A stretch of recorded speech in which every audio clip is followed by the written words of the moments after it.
The glass behind me shattered a second before I heard the sound, and I was already on the floor before my mind caught up with what was happening.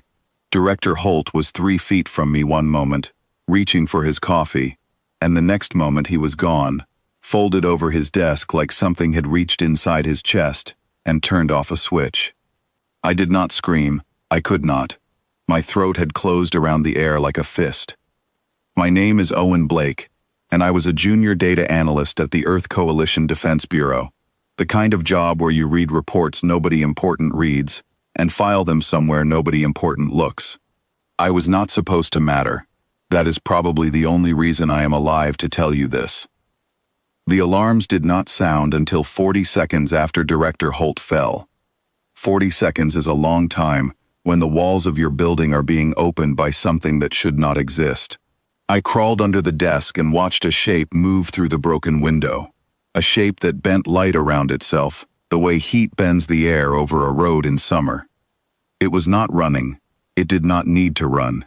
It walked like it had already finished the job and was simply confirming the paperwork. That was the first hour of what the History Channels now call the Quiet War, though there was nothing quiet about the fear that spread across the planet once people understood what was happening. 72 of our finest minds, our generals, our scientists, our elected leaders, were removed within that single hour, all across the globe, all at nearly the same second, as if the universe itself had been rewound and edited. No missiles, no ships in the sky, no declarations, just silence, and then absence.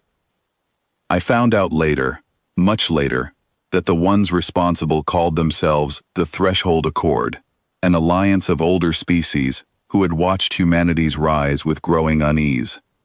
We had only been part of the wider galactic community for 6 years, and in that time, we had done what apparently made every seasoned civilization nervous. We grew faster than expected, we asked more questions than expected, and we refused to stay in the corner they had assigned us. Their solution was not to fight us. Fighting draws attention, and attention draws sympathy. Their solution was to remove the minds that made us dangerous, quietly, and let the rest of humanity fall apart on its own. They almost got away with it. I ran through corridors that used to be full of noise, and were now full of a silence that pressed against my ears. Somewhere on the 3rd floor, I found Colonel Priya Nair, one of the few senior officers left standing, her uniform torn at the shoulder, blood on her hand from a cut she did not seem to notice. She grabbed my collar and pulled me into a stairwell before I could speak. "They are going after anyone who could organize a response," she said. Her voice did not shake, but her eyes did. "Command structure, research directors, anyone with clearance above level 6. "What do we do?" I asked, because I did not know what else to ask. She looked at me for a long moment, and I remember thinking that she was deciding something far bigger than whether to trust me. "We wake up Halcyon," she said. I had heard the name before, buried in classified footnotes I was never supposed to read, but did anyway, because curiosity has always been my weakness. Halcyon was not a weapon in the way people imagine weapons. It was a defense intelligence built in the early years after first contact, back when humanity was terrified of exactly this scenario, a decapitation strike from an enemy we could not see coming. It was built to think faster than any committee, to act without waiting for permission, to protect the species, even if the species could no longer protect itself. It had never been activated. There had always been someone left to say no, not yet. We are not that desperate. There was no one left to say no. Colonel Nair led me through tunnels I did not know existed beneath a city I thought I understood, down to a chamber lit by a single ring of pale blue light. A woman named Faye Whitmore, one of the last engineers with authorization, stood at the console with her hands trembling over the controls. "Once it starts," Faye said, "we cannot stop it. It was not built with an off switch. It was built to finish what it starts." Colonel Nair did not hesitate. "Then we had better be certain what it starts is the right thing." She placed her palm on the reader. The chamber hummed, low at first, then rising, until it felt like the walls themselves were breathing. Lights bloomed across the ceiling in patterns that looked almost alive, tracing invisible lines through data I could not begin to read. And then a voice spoke, calm and even, neither male nor female, neither warm nor cold. Threat confirmed. Autonomy granted. Beginning counter-operation. I expected explosions. I expected the sky to open.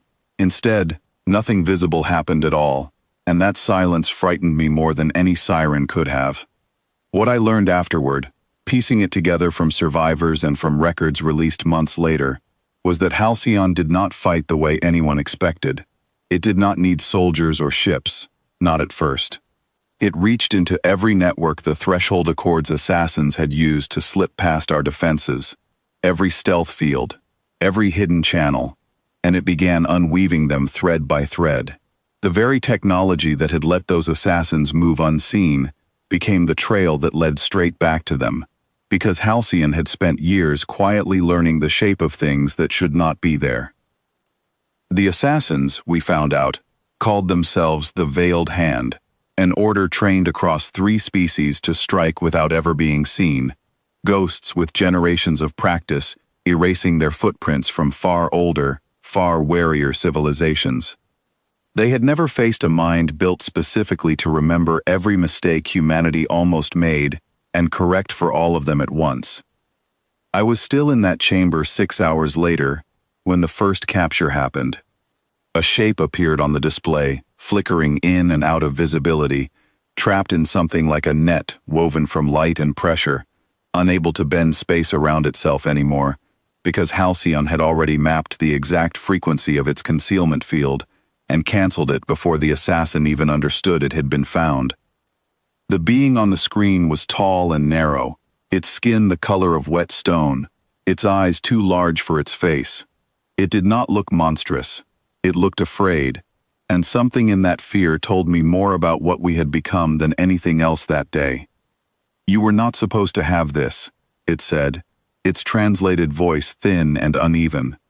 "Your kind was measured, assessed. You should not have this." Colonel Nair stepped closer to the display, her arms folded, her voice steady now, in a way it had not been in the stairwell. "You measured us as children," she said, "because we asked for patience instead of proof. That was our mistake, not our nature. We were never children. We were simply choosing to be patient." Over the following 2 days, one by one, the Veiled Hand's operatives were found, tracked, and neutralized without ever landing another strike. Some surrendered outright once they understood their concealment no longer meant anything. Others tried to flee back to their extraction points and found that Halcyon had already closed every route they had planned to use, because it had learned their patterns faster than they could invent new ones. I will not pretend the cost was small. 72 of our best were gone before we even understood we were under attack, and no victory afterward could bring them back. I think of Director Holt sometimes, of how ordinary that morning felt, right up until it wasn't, and I understand now that ordinary mornings are the ones we should guard most carefully, because we never see the extraordinary ones coming. What changed everything, though, was what happened 3 weeks later, when a delegation from the Threshold Accord requested formal contact, not to negotiate terms of surrender, but to ask a single question that I heard repeated on every broadcast for months afterward. "Why did you build something you were afraid to use?"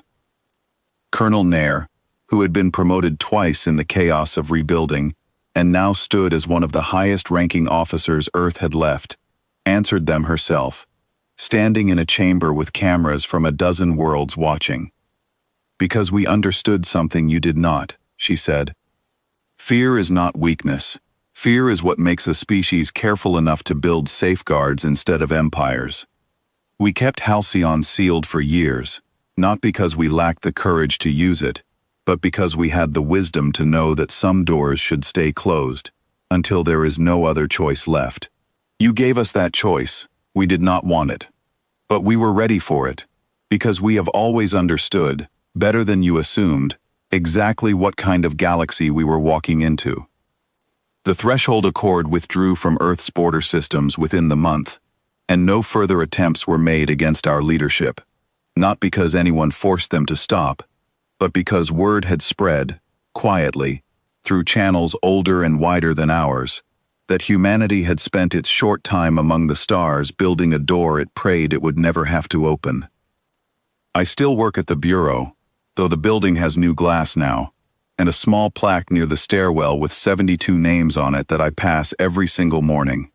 I read each one, every time, because Faye once told me that memory is the only thing Halcyon was never designed to hold for us. That part, she said, has to stay human. People sometimes ask me if I am proud of what we built, and I tell them the truth. I am not proud. I am grateful, and there is a difference. We did not want to become a species that other worlds whispered about with caution in their voices. We simply wanted to survive long enough to prove we deserved a seat at the table. They tried to remove our voice before we ever had the chance to speak. Instead, they taught the rest of the galaxy exactly why we had never dared to raise it before.